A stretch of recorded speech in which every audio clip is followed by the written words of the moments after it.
Hola a todos, esto es la Biblia en casa y el versículo correspondiente a las lecturas del domingo 25 de febrero, segundo de Cuaresma, es el siguiente. Te ofreceré un sacrificio de alabanza invocando el nombre del Señor. Salmo 115, 8.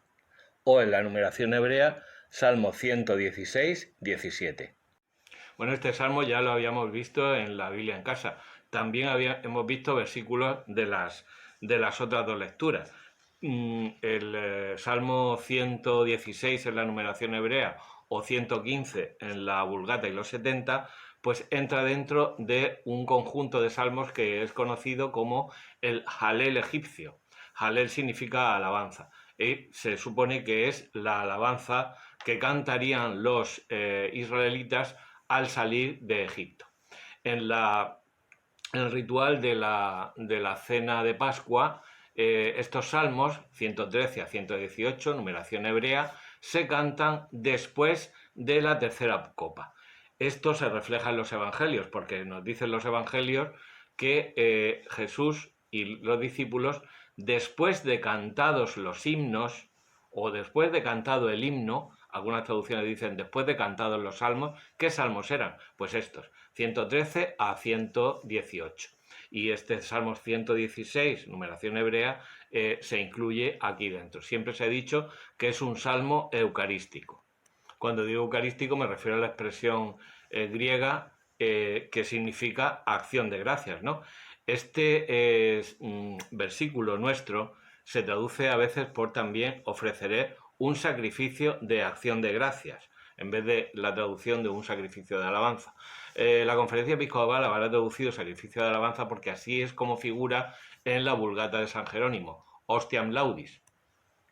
Pero otras traducciones, como por ejemplo la Biblia de Jerusalén, traduce sacrificio de acción de gracias. E incluso también la versión de Nácar Colunga, es decir, de Eloíno Nácar y Alberto Colunga. Entonces, alabanza, acción de gracias, vamos a verlo detenidamente. Traducen, por ejemplo, Nácar Colunga o Biblia de Jerusalén, acción de gracias, porque todo el salmo, este salmo 116, es en agradecimiento a los males que han acechado al que canta el salmo y de los que el Señor le ha librado. Es una acción de gracias, digamos, genérica. Claro, pero también puede traducirse como sacrificio de alabanza porque naturalmente esa acción de gracias lleva consigo la alabanza del poder y de la misericordia de Dios que ha rescatado, que ha salvado al que canta el salmo. Pero vamos a encuadrar todo esto, que es lo lógico, en los rituales hebreos. En este sentido, es muy interesante ver un libro muy desconocido y al que deberíamos recurrir más a menudo, que es el libro del Levítico. En el libro del Levítico se regulan varios tipos de sacrificio. En primer lugar, el final del capítulo 6 del Levítico nos habla del sacrificio expiatorio. El sacrificio expiatorio que en expiación de los pecados, pero no de todos los pecados, sino de solamente los pecados cometidos por ignorancia, por descuido, por dejadez o por cualquier otra razón que no sea la mala intención. Y luego están, al principio del capítulo 7 de Levítico, el ritual de los sacrificios de reparación.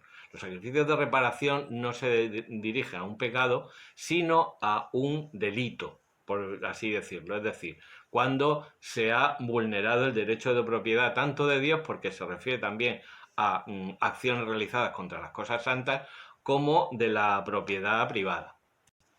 Por tanto, tenemos sacrificio por el pecado, ya he dicho qué clase de pecado, y sacrificio por el delito. Pero hay un tercer sacrificio que es el sacrificio de comunión. Ya empezamos a oír resonancias con la Eucaristía de la Nueva Alianza.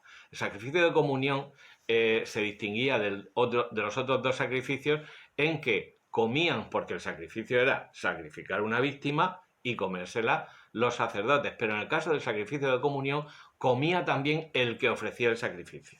Este sacrificio de comunión podía ser de tres formas o podía obedecer a tres motivos. En primer lugar, un sacrificio de alabanza o de acción de gracias. Un sacrificio en cumplimiento de una promesa, de un cumplimiento de un voto, y un sacrificio como ofrenda voluntaria o devoción espontánea. Se le llamaba sacrificio pacífico no porque no hubiera una víctima, porque había una víctima y se la comían, ¿no? Sino porque no había delito, no había pecado, sino que estaba el oferente, el que ofreció el sacrificio, estaba en paz con Dios y por eso tenía que estar puro ritualmente. Era una ocasión magnífica porque era como un banquete en el que participaba el propio oferente y entonces pues era una auténtica fiesta.